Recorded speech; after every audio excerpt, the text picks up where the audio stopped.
Modern life often feels like a constant performance that takes more energy than we actually have to give. We spend our lives mistaking our physical bodies and societal roles for our true identity, clinging to titles and status as if they were permanent fixtures of the self.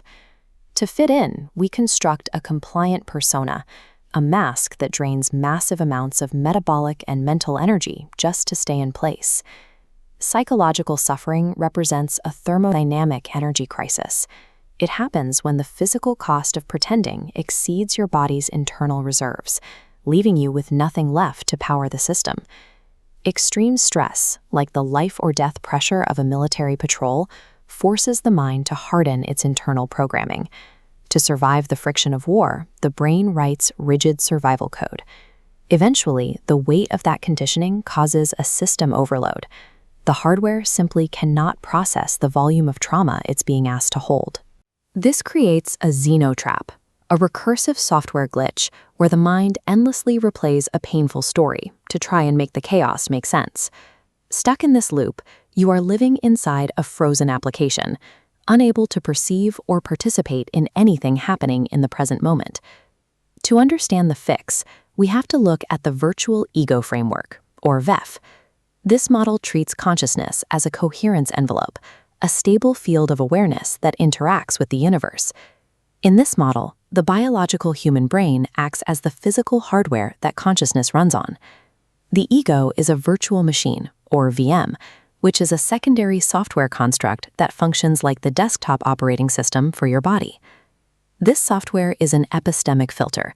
It takes infinite data and downsamples it into a simplified, actionable dashboard, preventing your hardware from being overwhelmed.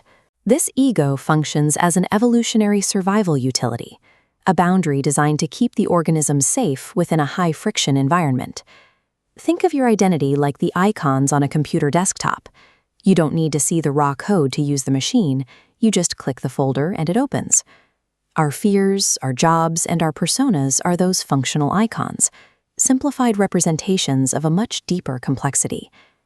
To navigate the physical world, the ego draws a hard line between self and other, creating the constant kinetic friction that defines the human experience.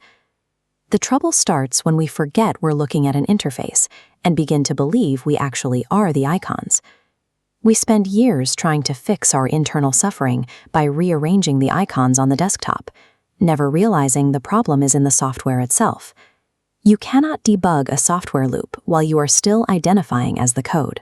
Breaking the cycle requires ego transcendence, an intentional reboot of the mind's entire operating system.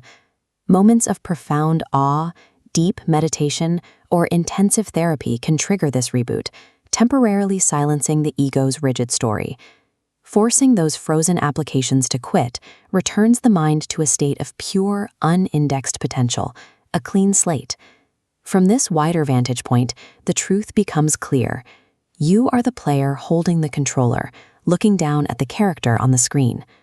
Past crises, old traumas, and heavy personas suddenly look like editable code rather than unchangeable facts of your existence. With the old loop silenced, you gain the freedom to start indexing a new reality, writing the script you want to live instead of replaying the one you were given. Once you recognize the ego as an interface, you reclaim your sovereignty.